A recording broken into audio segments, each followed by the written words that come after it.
Oh hey, it's Kevin Topol with GigaOhm. You caught me using my iPad mini again. I'm always looking at movies on this, websites, listening to music and so on.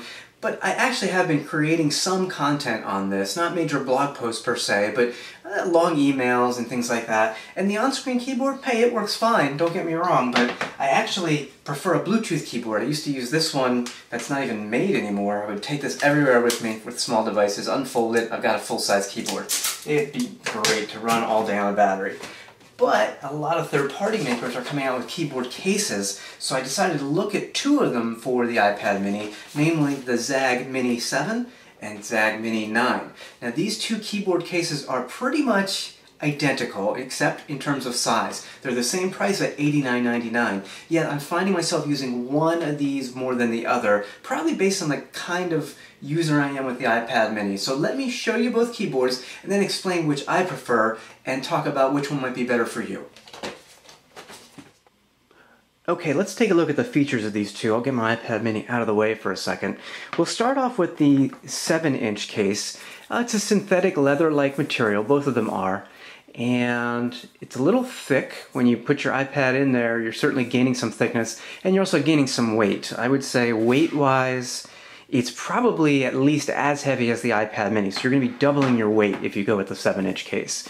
It's a compact keyboard, and the key travel is pretty good. Not too shabby.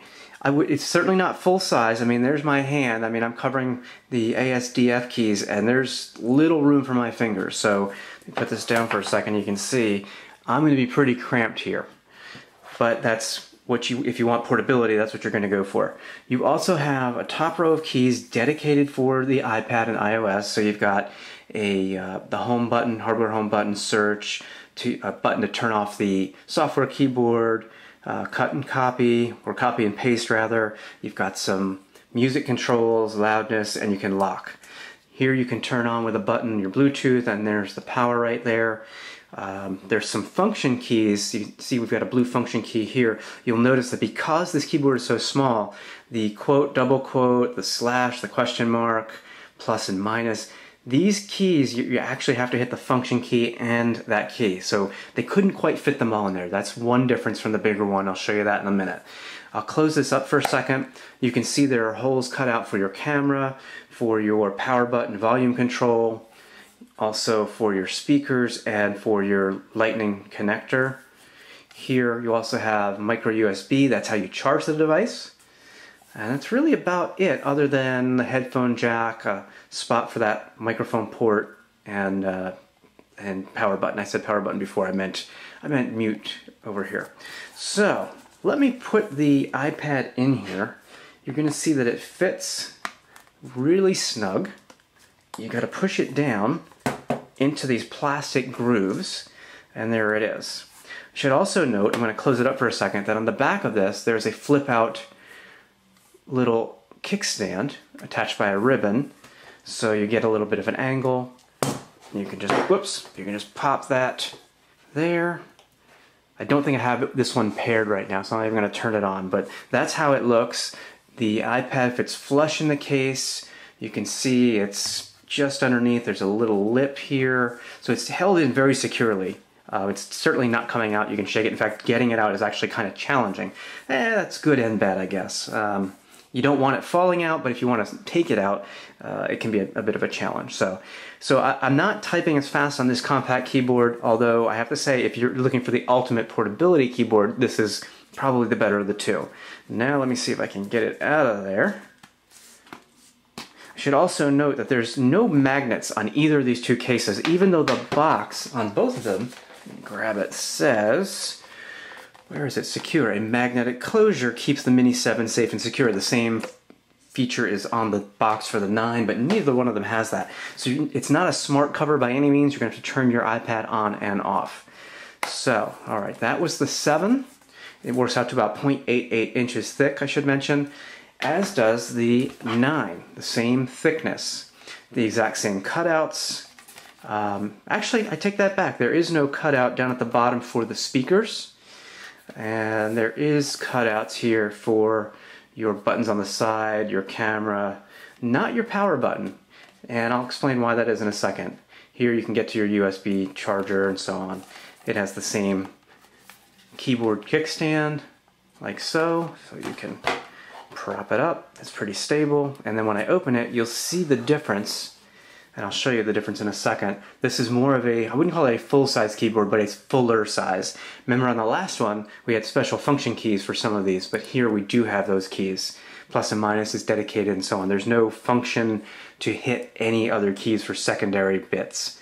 So you also have your dedicated top row with a few extras in here. You have your search and your home. You also have this button here, which will kick off a screensaver, go through your photos. You can get rid of the on-screen keyboard. Here is a cut, and then you've got your copy and your paste. And the same other buttons here. Same placement for turning Bluetooth on and for your power button. Nice full-size keys here on the spacebar. Key travel is the same. Let me see if I can show you the difference between the two keyboards here so you can get a better feel. Obviously the one on the bottom, the 7-inch, is the exact same width of the iPad 7 in landscape, or the iPad mini rather, in landscape mode. So that will tell you if you have a mini. Just turn it sideways. That'll tell you how wide that keyboard is. This one is probably, let me put them edge to edge, about 1.5 inches longer. So the same basic depth in terms of keys, so nothing different there. And let me put the iPad mini inside the Mini 9 and you'll see it goes in there very, press it in the grooves just like so. I kind of worry about that because I feel like I'm going to break the iPad, but you see now you have these gaps here. But what that does is it may not be as clean of a look for the iPad, but you have the full size or fuller size keyboard. So personally, I like this keyboard a little bit better. Let me see if I can just do a quick bit of typing here. Go into notes. I've got a tripod in my way. Let me see if I can manage this. And I do a new note. There we go. This is a test note. Bang. I mean, certainly not a problem to crank that out on the keyboard. I like the fact that both of these have the home buttons. The double tap works. I was double tapping through my 2 fantasy football bits yesterday. So I like the keyboards in general. They say that they're protective. I'm not so sure about that. I mean, certainly they are protective, but with no magnetic enclosure, this just flaps open. So if you drop it, it's kind of like buttered toast. It's probably going to fall on the buttered side. I don't know. I'm not going to do a drop test on my own mini, so I don't know about that. But I would like to see a true magnetic closure or a band on these. But I do believe there's protection here. It's kind of soft and certainly protects the mini, and it's in there really good. It's not coming out. So as for me and for my preference versus other people's, I prefer, while I like portability, I prefer the typing experience on the Zagg Mini 9, quite honestly. It gives me a richer typing experience. I can type faster. I don't feel as cramped. I'm happy to carry this around like a small, well, maybe not small, but like almost like a binder or a book. If you really don't create a lot of content, you're okay with occasional typing. The 7's not bad, but at this point, if you're going to go for a typing experience, why not go for the bigger one is my thought. So I'm not sure what I'm going to do. I mean, these are both review units. They're going to go back, but if I'm going to buy one for my iPad mini, I think I'm going to go with the Zagg 9. I like it. The battery's supposed to last on either of these for months.